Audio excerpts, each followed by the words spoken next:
皆さんこんにちは。内科皮膚科医の友利新です。今日は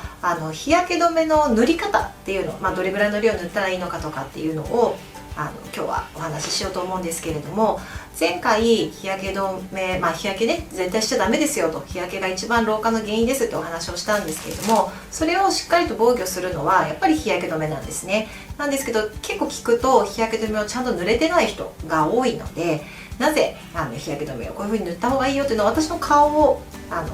使ってお話ししていこうと思いますので、最後までご覧ください。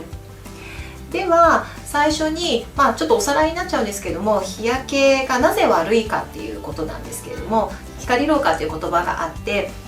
そうですね、老化の8割は紫外線なんですね。なので例えばお顔をずっと紫外線浴びてるとシワシワになるけれども、腕とかは結構シワとかシミがないのは紫外線は当たってないからっていうことになるんですが、日焼け、紫外線の中には大きく分けて2種類あります。これ見えますかね、ちゃんと分かってます？まず UVA っていうのがあるんですけど、これがシミシワたるみの原因になって老化の原因の、ほぼ9割を占めるのが UVA になります。でこれは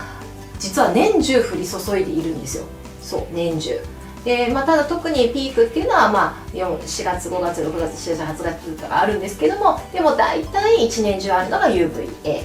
で、もう一つが UVB なんですが、これは自分が日焼けしてるなって分かっている、なので日焼けを起こすもので皮膚がんの原因になったりもします。であとはピークがあって、これ大体5月から8月ぐらいなんですよ。だから、外にいてちょっと赤くなって日焼けしてるかもって思うのって大体これぐらいの時期だと思うので、それは UVB を感じてるってことになるんですね。なんですけども、一番怖いのはこの上の UVA です。これが老化の原因の9割だと思ってください。でそれを防御する指標となるのが、よく日焼け止めに塗られて書いてある PA というもの。この pH っていうのがUVA をどれぐらい防ぐかっていうこと。でこの UVB は SPF って書いてある、SPF10 とか50とかいろいろありますけども、これは UVB をどれぐらい防御するかっていうものになっています。でそしたらじゃあもっと詳しくいきますけれども、 SPF ですね。これは皆さんね、 SPF って強さだと思ってる人多いんですよ。なので SPF 高いものを使うと肌に悪いんじゃないかと思ってる人多いんですが、それはちょっと間違いで、 SPF っていうのは時間なんですね。何ですかっていうと、日焼け止めを塗らなかった時に比べて何倍の時間その日焼け止め日焼け赤みを防止できるかっていうことなんですね。要は日焼けをする時間をどれぐらい遅らせるかっていうことになります。なので日本人の平均的な日焼けが起こる、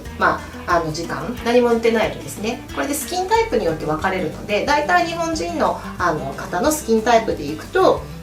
赤くなるのが15分から20分ぐらいっていうふうに言われています。なので SPF50 っていうのは、20分とすると赤くなるのを 50×20 分なので1000分遅らせるっていうことになるんですね。なので1000分日焼けをさせるのを防止する。で1000分っていうのはどれぐらいかというと16時間なんですよ、ね。なので16時間外に出るっていうのは朝から、夕方までだいたい外に出ていてもこれは大丈夫ですよっていうことになります。でもう一つ、じゃあこの SPF っていうのは UVB をで、もう一個 pH っていうのがあったんですが、これが UVA をブロックするものなんですが、これは1プラス2プラス3プラス4プラスまで日本では表示できます。でこれ1個が UVA っていうのはPA プラスっていうのは UVA を防御する効果がある、2プラスだとかなりある、3プラスだと非常にある、4プラスだと極めて高いっていうことになります。で実はこの SPF と PA は自分のメーカーさんで決められるというよりは、 SPF は結構第三者機関に出すんですね。あと PA は結構自社でやることも多いです。でこれは裏話なんですけれども、 SPF って結構検査会社さんによってまばらっていうか、これ私日焼け止めを作ろうと思っていろいろ作ってみたことがあるんですけれども、あそこの検査会社さんだと SPF 結構高く出してくれるよとかっていうことが実はあったりするんですね。なのでこういう日焼け止めを買う時ってきちんとした、大手さんっていうんですかね、そういうところで買った方がきちんとした SPF を出している、ちゃんとした期間に出してるっていうことが多いので、日焼け止めいろんなことあると思うんですけれども、やはり大手さんで買った方がいいっていう理由の一つになります。じゃあそれをどういうふうに塗ったらいいかなんですけれども、実は日焼け止めね、塗ってるって言っても日焼けするんですよっていう人多いんですが、それは塗り方と一番は塗る量が圧倒的に少ないって言われてます。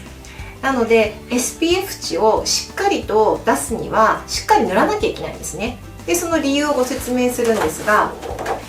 SPF の測定の仕方っていうのが1平方センチメートルあたり2ミリグラムを塗った時に出るんですよ。これ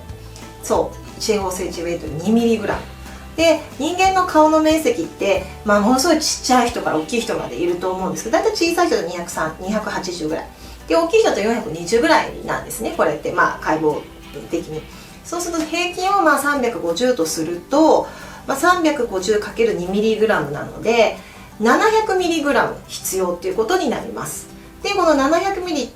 っていうのは0.7g なんですね。この 0.7g を顔に全体に塗ってやっと SPF が出るっていう形になります。なので今日はその 0.7mg って言ってもよくわかんないよって思うと思うので、じゃあ実際 0.7mg がどういった量になるかっていうのを